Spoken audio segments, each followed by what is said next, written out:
Hey, aujourd'hui on se retrouve pour une nouvelle vidéo de... T'apparais comme ça après 5 mois d'absence Non, et mais t'expliques même pas pourquoi. En fait, bon, vous l'aurez remarqué, ça fait maintenant 4 mois que je suis plus très active sur les réseaux.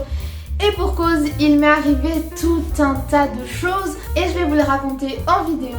Mais pour commencer, je vais vous raconter le truc qui fait le plus compliqué, qui a duré le plus longtemps. Et il s'agit de ma double fracture.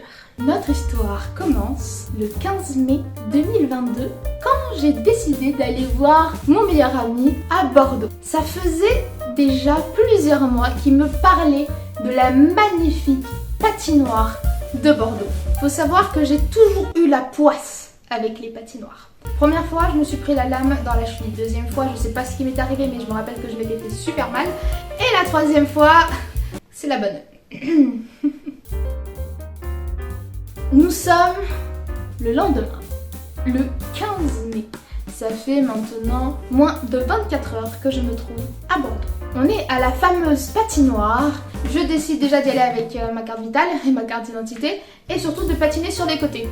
Histoire que s'il se passe une merde, je puisse m'accrocher. Problème, c'est qu'à un moment, je me suis dit, tiens, excès de confiance, et si j'allais vers le centre? En soi, c'était pas du tout un excès de confiance parce que j'y allais avec les chocottes. Hein.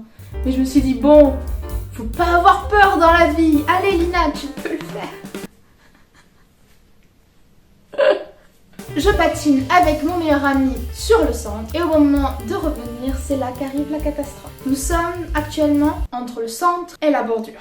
Et un jeune garçon très malin décidément décide de pousser une fille dans la patinoire. Quelle idée de merde, il la pousse, elle se rattrape à moi, elle a pas choisi la bonne personne, elle s'en sort, elle continue sa route, cependant, moi pas du tout. Je m'attrape à mon meilleur ami, premier réflexe. Lui n'étant pas non plus super stable, bah je sais plus s'il tombe ou un bail comme ça, ça allait si vite que je sais plus.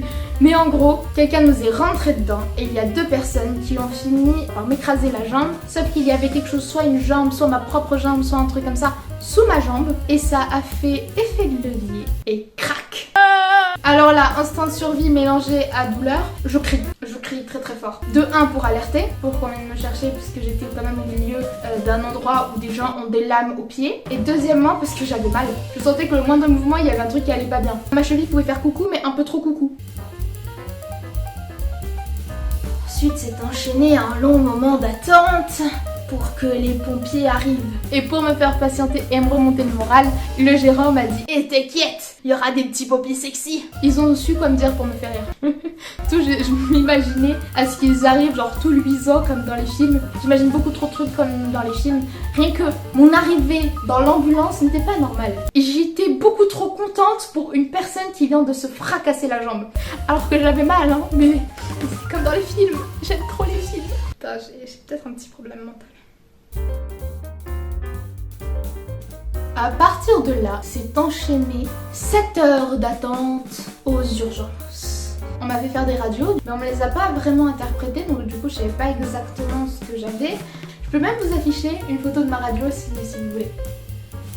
En fait, techniquement vous pouvez pas me répondre, du coup je vais afficher une photo. Du coup, nous avons décelé une fracture de la malléole interne. Mais en commençant, je vous ai dit que j'avais 2 fractures. Mais nous y sommes pas encore. Nous avons attendu pendant plusieurs heures et là, on me dit « Lina, il va peut-être falloir t'opérer. On va juste attendre l'avis du spécialiste et on revient vers toi. » J'ai attendu beaucoup de temps. Pendant le temps d'attente, j'étais en PLS et mon instinct de cinéphile ou de folle s'est dit « Tiens, si je filmais ma détresse et mon envie de mourir ?» Et c'est là qu'on me dit non Lina parce qu'elle n'est pas déplacée, du coup on va pas t'opérer. Par contre, nous sommes à Bordeaux et peut-être qu'à Toulouse, ils vont vouloir t'opérer. Ok, super, c'est une bonne nouvelle ça dit donc.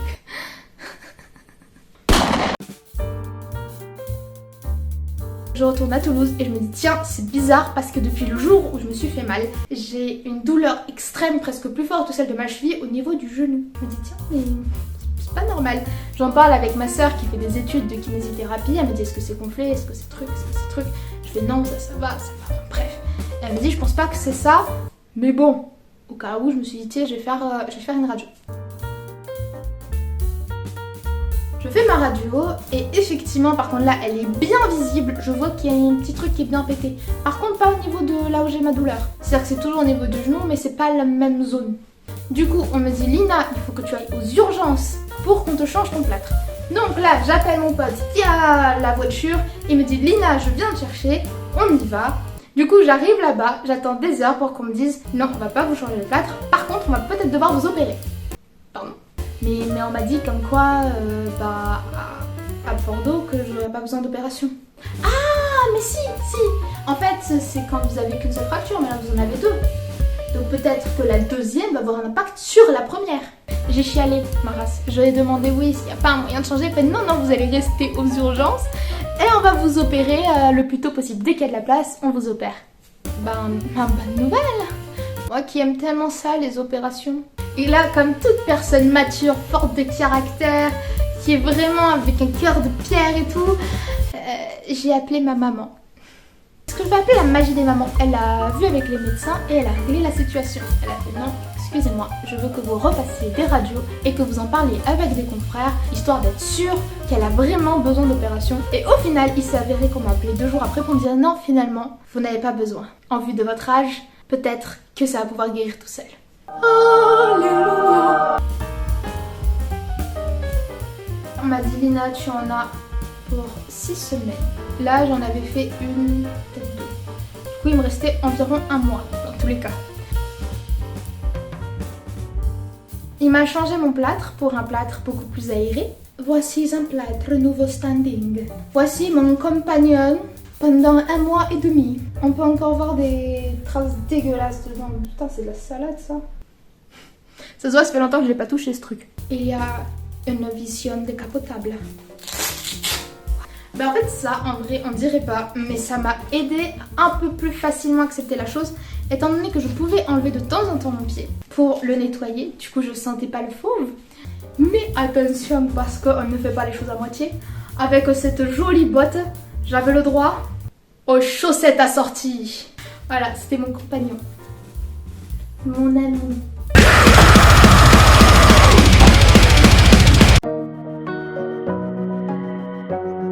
J'ai dû annuler des voyages, des déplacements, des trucs, mon permis décalé, enfin plein de choses que je comptais faire sur cette période, annuler ou déplacer. C'est chiant, j'étais triste, j'avoue que mon moral était à 0, je n'en voyais pas la fin. J'ai eu un super appel de mon médecin traitant parce que je venais de recevoir mes résultats d'analyse de sang qui ont révélé une anémie. Bon, pour ceux qui ne savent pas ce que c'est une anémie, c'est une carence en fer. Ceux qui ne savent pas ce que c'est qu'une carence, c'est que vous n'avez pas assez de quelque chose qui est bien pour vous. En bref, flemme d'aller chercher sur Google. Enfin bref, j'avais une anémie, mais pas une anémie toute mignonne. Non, elle était assez vénère. On m'a dit, Lina, tu es à 8.3, à 7, nous devons te perfuser. Sauf que, bon, je sentais dans ma vie en général que ça m'arrivait d'être un petit peu fatiguée, mais sans plus, ça va. Mais là, avec des béquilles, voici les fameuses béquilles, je faisais 2 pas et j'étais en PLS. Le mot PLS, vous allez voir beaucoup de fois dans cette vidéo. Alors Lina, ça se passe Bordeaux. Ça se passe. Oh là là, dégaine. Dans le sens où j'avais pas d'énergie, pas assez de sang, j'avais très peu de globules rouges. Donc bon, là pour ça j'ai un traitement qui dure 3 mois. Du coup j'ai vu avec mon médecin traitant pour trouver une solution parce que je faisais 2 pas, je mourais, du coup je restais dans mon lit et je ne sortais pas. Du coup on m'a passé un fauteuil roulant pendant une durée limitée. Je me retrouvais avec un gros fauteuil à la maison et en plus je leur ai donné du coup mes mensurations en termes de mensuration de cul, je sais pas comment on dit, enfin de hanche. Je trouve que mensuration de cul c'est plus drôle. Et du coup ils ont fait une idée à peu près de quelle serait ma taille. Le problème c'est que ma taille apparemment était trop grande pour ma mensuration. Ce qui fait qu'on a dû couper un bout tout devant du fauteuil roulant. Donc quand je me déplaçais dans un lieu, à tout moment quelqu'un boum pouvait me frapper la jambe, ce qui était extrêmement terrifiant.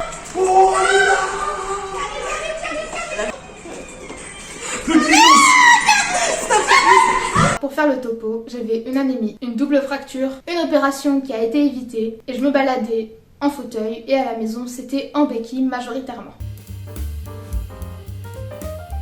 Mais là n'était pas la fin du calvaire. Étant donné que je suis quelqu'un qui suis pas très à l'aise avec certains objets comme des piqûres, j'aime pas trop ça. Sauf que en fait pour éviter les phlébites, bien que le mot phlébite soit très marrant, ce que c'est en réalité ça ne l'est pas. Les phlébites c'est la création d'un caillou de sang qui si il remonte et touche votre cœur, boum, vous mourrez. Du coup pour éviter une possible phlébite, dû au fait que ma jambe était immobilisée, eh bien j'avais le droit à des injections tous les jours. Comme j'ai très peur des injections, pendant plusieurs semaines, une infirmière venait à domicile, me piquer et repartait. J'ai eu du mal à m'y habituer, j'ai toujours du mal. Bon, j'ai prévu d'aller les revendre à la pharmacie puisque j'en ai plus besoin, mais en soi, ça ressemblait à ça. Je vais pas l'ouvrir parce que ça serait du gâchis, mais en soi, il y a le produit qui est déjà à l'intérieur. Et il s'agit d'enlever le bouchon et de presser pour mettre dans la jambe. C'est douloureux. Surtout en fait, ce qui est douloureux, c'est pas la piqûre, mais c'est quand le produit se diffuse, ça fait mal.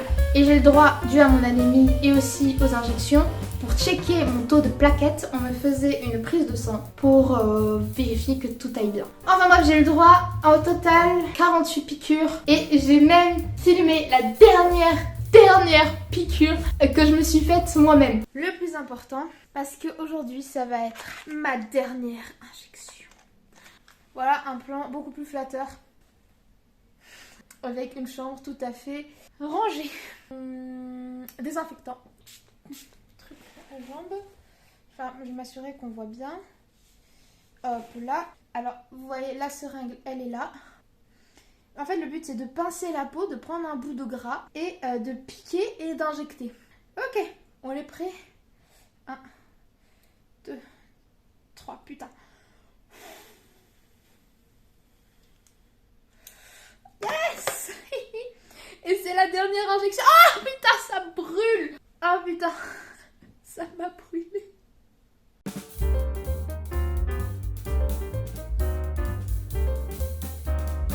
Je marchais avec une lenteur. Une lenteur. Je marchais très lentement. C'est fou, c'était la première fois de ma vie que je me déplaçais avec une chaussure. Je suis partie en voyage au Maroc avec une chaussure. Dans ma valise, t'avais que ça. T'avais qu'une chaussure, enfin même pas dans ma valise. Tout court, j'avais qu'une chaussure, j'avais rien d'autre dans ma valise, je pense, une tongue. Je vous jure, vous avez l'impression d'avoir oublié quelque chose, mais non, j'aurais besoin de la deuxième. Et en fait, non, pas vraiment. Oui, je me gratte alors, il y a quoi? Il y a des moustiques. Les escaliers, c'est une torture pour les gens bêtis, ce truc. Vous, un escalier normal, vous voyez de cette taille-là. Mais dans la vue d'une personne qui a difficulté à les monter, on les voit 10 fois plus grands.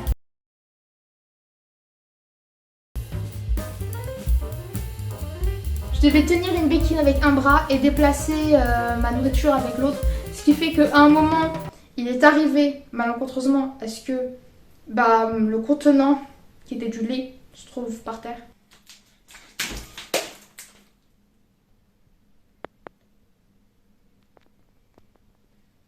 Parce que c'est un peu con de sauter avec quelque chose de liquide, ça tombe.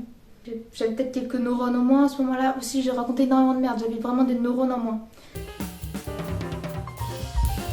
Ma maison ne ressemblait plus à rien. Il y avait des trucs de partout, de la bouffe, des vêtements, des trucs. Ma maison était dégueulasse. Et c'est là que j'ai vu avec ma maman, le retour de la maman, qui m'a pris un billet d'avion pour que je puisse retourner à la maison et que je puisse avoir une vie un peu plus décente et qu'on puisse s'occuper de moi parce que toute seule, je ne m'en sortais plus. J'avoue que ça va beaucoup mieux, logique, et je vois ça un peu comme une expérience de vie. J'ai expérimenté qu'est-ce que c'est de se casser la jambe, chose que une quantité astronomique de gens ont déjà expérimenté. Et moi c'était la première fois, et en plus dans un moment où c'était bof bof. Donc bon, ce fut compliqué, mais au moins c'était riche en termes de connaissances. J'espère que cette vidéo vous aura plu, j'ai encore tout un tas d'expériences à vous partager, que ce soit mon voyage en train et en avion en tant que personne à mobilité réduite. et plus particulièrement en fauteuil et en béquille. Que ce soit la rééducation avec le kiné, tout ça, mais encore, putain, je m'embrouille toute seule. Le quoi? Pardon, y a personne. Ou mon expérience en tant que personne en fauteuil, comment ça fait d'être en fauteuil dans la rue, etc. Je ne pense pas être à la place des personnes qui vivent ça tous les jours, tout le temps, et à qui c'est vraiment le quotidien. Moi, je l'ai vécu pendant 1 mois et demi. C'était particulier, j'aimerais bien vous en parler. Et il m'arrive encore plein d'autres trucs ces derniers mois. Pas que ma cheville. Pour ça que ça fait 4 mois. Parce que bon, je vous ai dit que ça avait duré 1 mois et demi. Les autres mois, il s'est passé des trucs aussi. Enfin ça, je vous raconterai dans une prochaine vidéo. Je vous fais de gros bisous. Je touche pas parce qu'il y aura du rouge à lèvres. Ciao!